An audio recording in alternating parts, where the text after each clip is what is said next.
So I want to talk about longing and yearning.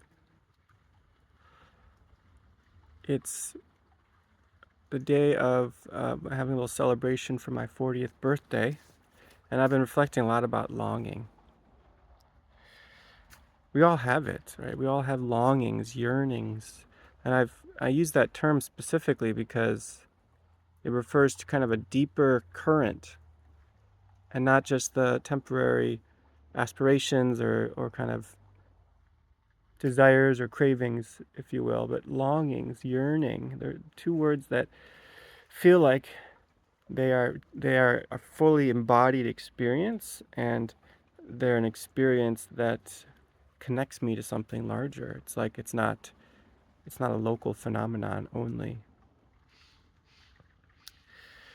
And before I mention that, I'll just say that this is a specific space where I'm in is in Tilden Park in Northern California, where my friend Leslie brought me maybe a year and a half ago.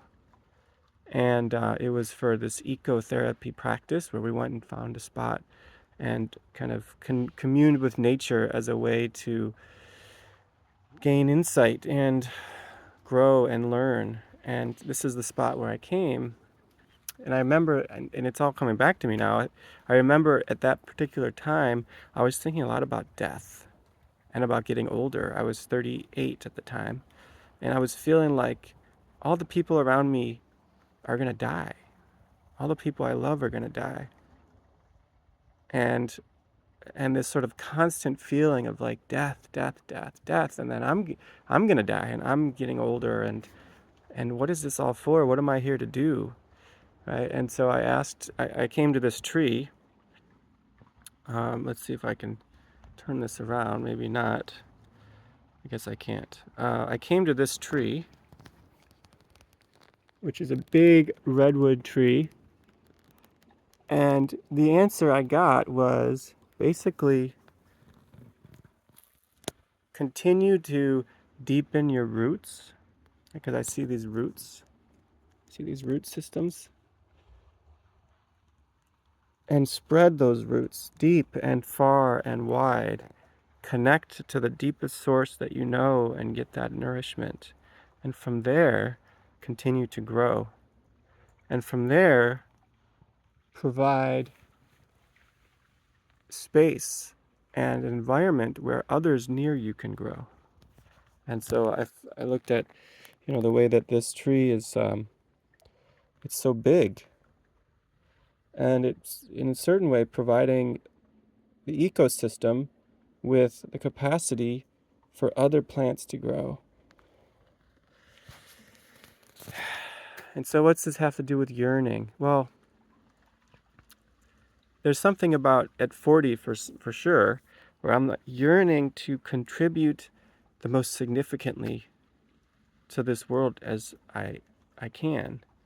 And I was in my 20s and I was sort of exploring, adventuring. I was in the Peace Corps. I went to different countries and traveled and had so many amazing experiences and cultural experiences. And then in my 30s was basically a time when I came home to myself, and I learned how to really live in my body and live in my own culture and sort of settle myself, feel at home in the universe.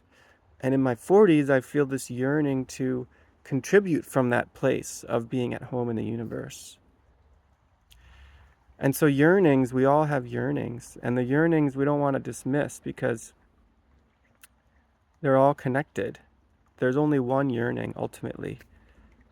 There's a field of yearning, and it's a cosmic yearning. We yearn for physical contact and for pleasurable experiences.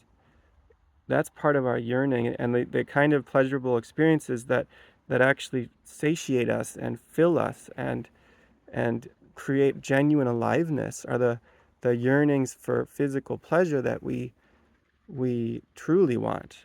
But we so often mistake that yearning for physical pleasure with these sort of temporary quick hits. And especially when we have like addictions, those addictions sort of they disrupt the flow of that yearning for genuine aliveness, and they create pseudo aliveness. They create kind of temporary hits, and it could be literally cigarettes or drugs or alcohol, or it could just be food in a certain way, or it could be a comfortable morning routine that just makes you feel okay, numbs you out, or maybe watch TV or whatever it is. And those are all kind of, those are ways that the ego tries to keep itself intact. And the ego doesn't know any better. It tries its best. And the holy intuition there is that we do want the pleasure of physical pleasure, the contact with other physically pleasurable experiences. We want to nourish ourselves. We want to be nourished by this world that we're living in. We want our bodies to feel at home. But it's not just that, right? We long for relationships and love, whether it's family or friendships. We long to connect with people and have intimacy. We long for romantic relationships most of the time. And we long to find people who break our heart open and enable us to feel intimate. Those are the relationships we look for. And again, here we mistake, we get interrupted. Our ego is falsely thinking or wanting relationships that are kind of all about exteriors, or all about kind of temporary hits of superficial relationship pleasure. Right? Maybe a relationship is when we gossip about someone else and we feel enclosed and closer together, but it's actually a pseudo relationship. Or sometimes, a lot of times, our romantic relationships are expressions of early childhood wounding and trauma and attachment issues, and so we use the other person to gratify our automatic, unconscious, egoic patterns for relational intimacy. But again, all that is just they're distorted, misguided expressions of our yearning for relationship and love. But there's an intuition there that we want that. We just oftentimes we get clouded. We don't really quite realize that the genuine longings that we want are for genuine relationship. I'm finding myself longing for solitude more these days, but solitude or a small group of people and one-on-one friendships that we can really connect and go deeper. And I don't have as much interest or patience for just big superficial gatherings, and blessings to all the people who do. I just don't so much anymore at this point. But one of the things I want to say is that the longing for relationship, romantic relationship, let's say, is not an end in and of itself. It is and it isn't. It's because we'll never fully fulfill our yearnings for that in one person. A wise man once told me that the beloved is a rock on the seashore that reflects the sun's rays of light. But what we truly want is, we want the light, the source of the light itself. And so we keep longing and yearning, and so we might ask ourselves, well, what about, we want to get a job or something. That's a yearning. It is a yearning. We yearn for, and it's something totally different than relationships, right? We yearn to contribute something, to participate in something larger than ourselves, a cause, a yearning to do things in the world, right? And again, we get distorted, we get misguided. Our egos think that, oh, I've got to achieve this sort of these metrics of success in the workplace and get a new title, and then I'll feel better about myself because I'm going to have a title of director, or more money that says I'm worthy, and the marketplace values me, and so that gives me self-value, self-worth. So people chase endlessly, with so much dissatisfaction, chase endlessly certain exterior manifestations of career progress. And it's nothing, not that that's wrong, it's just that it's ultimately not going to fulfill you, ultimately not going to fulfill anyone. But the intuition, again, is there. Intuition is, oh, I'm needed. There's something that the world needs from me, and I need to contribute it beyond any particular relationships. But there's even more. Our longings go deeper. Our longings go deeper. We actually yearn to go beyond the experience of this small, skin-encapsulated experience of a self, of an ego. We long for the source itself. We want to go to the fountain and drink from its source, right? And so I think there's a quote somewhere that says something like, our souls are made so that what is the quote? We have an inconsolable longing that cannot be fulfilled unless we are resting in the ultimate, or the ultimate source of all that is. And so we long for feeling that, realizing that, because that's where it all comes from. That's our source. That's our fountain. So people are willing to give up everything at certain points in their lives to discover who they really are deep down inside, where their essence is. Where does this life force come from? Where does this body come from? So there's a yearning there, right, to transcend the self. Maslow, in his Maslow's hierarchy, he added before he died that the top layer of his hierarchy, which is the need for self-transcendence. So we yearn for transcending ourselves, realizing something much bigger. And you realize that yearning is always there, and it manifests at different levels. All the things I just described, it's all one yearning. It's all one yearning for love, to love and be loved. And maybe that's the secret of it all, is our yearnings ultimately are for more love and to be loved. But actually, maybe there's even more.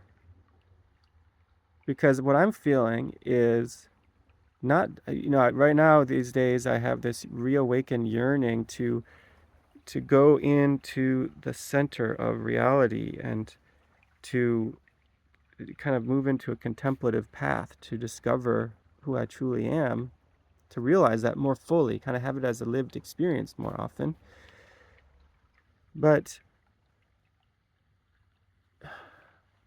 the yearning continues, because the yearning becomes yearning to express that realization in love, in service, right? When we wake up, we don't wake up just for the sake of waking up necessarily. We wake up in order to be more in love with the universe and to give ourselves, to have that overflowing fountain of love, to make it possible for more of that love to be expressed in the universe. And it's interesting, because when I was thinking about all of this, it felt so like when I speak these words, it's like it's not quite getting at anything that I'm really wanting to say, but it's sort of approximating. It's like the word, like the realization of all this kind of just came to me on this walk here. But now that I'm trying to articulate it, it's harder to get to it. So I think there's also the deepest longings is that after we've discovered the fountain of life, of all that is, once we've discovered, we plugged into our essence and live from that place, we yearn for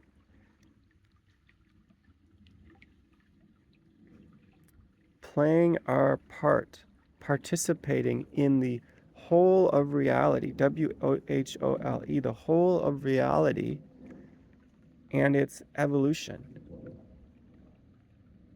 its greater unification. The nature of reality is that it's moving towards more unity. That's what evolution ultimately is. And our greatest yearning is to participate in that evolution, that unification, if you will, of all that is.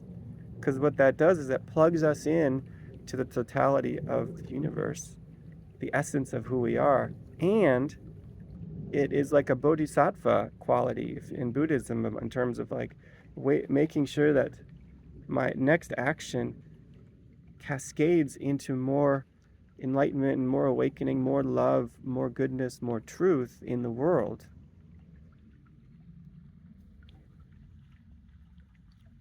So I'm yearning, I'm longing in my 40th year of life, or what is it, 41st year of life? I mean, I turned 40, so whatever that is, I'm longing to steer my attention to the most significant, ultimate aspects of reality. I'm wanting to truly align with the deepest and the greatest and the widest part realization, and to give myself more. And that's not just a local longing. That's the thing, is that every single human being, in fact, all of reality longs for that. Again, it's just that we become shrouded in, and it becomes foggy. We lose sense of where that ultimate longing comes from, and so we misjudge it, right? And it's totally fine. That's actually meant to be. That's the way that the world was meant to be. That's the way that the universe is meant to be. It's the way that being a human, it's meant to be, that we forget. You know, I had a dream about 5 years ago. It's one of the most significant dreams I've ever had, and I always remember it. So the dream starts off with me in this sort of celestial realm, with kind of all these celestial beings. And then at one point, we all decide, okay, we're going to manifest in the finite realm. We're gonna take on human form.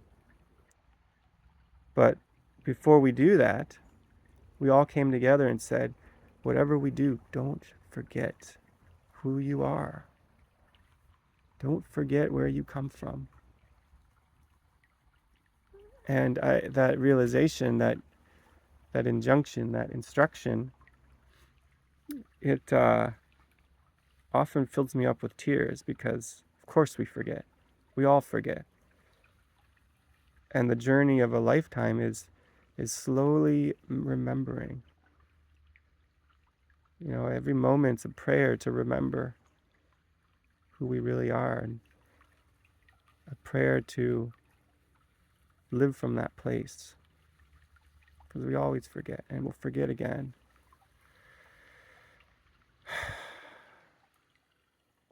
So yearnings, longings. It's in a certain way one of the most important messages we all receive, or maybe the most important data point, if you will, that we all experience, or we all discern, is this question of, what is it that I long for? Because it'll take us every step of our life to the next thing, the next step. So I'll just stop there. Much love.